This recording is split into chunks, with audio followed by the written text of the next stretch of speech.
You talked about it a little bit up there a moment ago, but Democrats are saying that this is a giveaway for corporations, that it's only going to benefit the rich.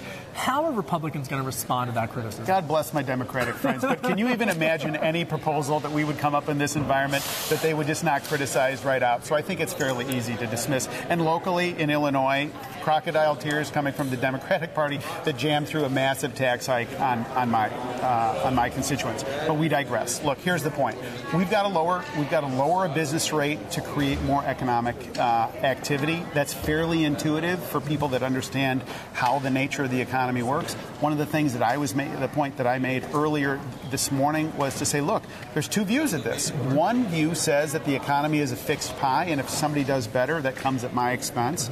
We reject that. We just don't believe that. We think when people are successful, it inures to others as well. So we've got to create growth. Let me ask you about the mortgage interest rate deduction. A lot of home builders are putting out statements. They're saying they're concerned about this. What's your response to that criticism? Well, what we're proposing is to keep the mortgage interest deduction. What we're doing is raising the standard deduction, and the argument is a little counterintuitive. And what they're saying is, well, you're letting more people keep their own money, so somehow the mortgage interest deduction is less valuable. Well, it's kind of a twisted way of looking at things. So your message to realtor industry groups today is what? You want home prices to go up. You want to see activity. Create growth.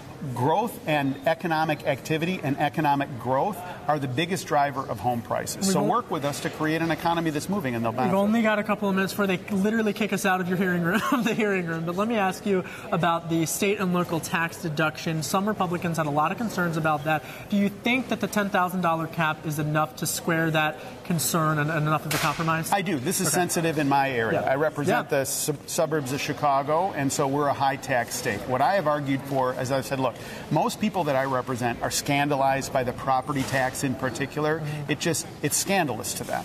And so we've got to recognize, let's try and pull that out in particular, and then look for a soft landing. And I think this compromise at $10,000 does exactly that. The bottom line is, I think most people that I represent say, look, I'm interested in tax relief. I'm not particularly concerned about the equation by which I get tax relief. And if you're telling me that through this plan that you've talked about today, that's a good thing, I think they're willing to look at it, evaluate it, and come to their own decisions. And if they do that, they're going to come to the conclusion that they're winners under this. One last question, and that is, it was talked about up there, but I want to ask you, sir, it's the 7th anniversary of when Republicans took back control of the House of Representatives. If Republicans can't get this done, what does that mean for the Republican Party? Well, let me put it another way. If Republicans get this done, isn't that fantastic? And forget the donkeys and elephants. I think most people, it's like parlor games. Most people's eyes glaze over. What folks are looking for is recognize this is a transformational moment. Recognize that nobody's defending the status quo of the tax code, which is interesting. Nobody likes it. And recognize that we can come up with something that is really, really significant here. Members feel the pressure of that, but it's the good kind of pressure, the pregame pressure, and let's go out. Let's do this.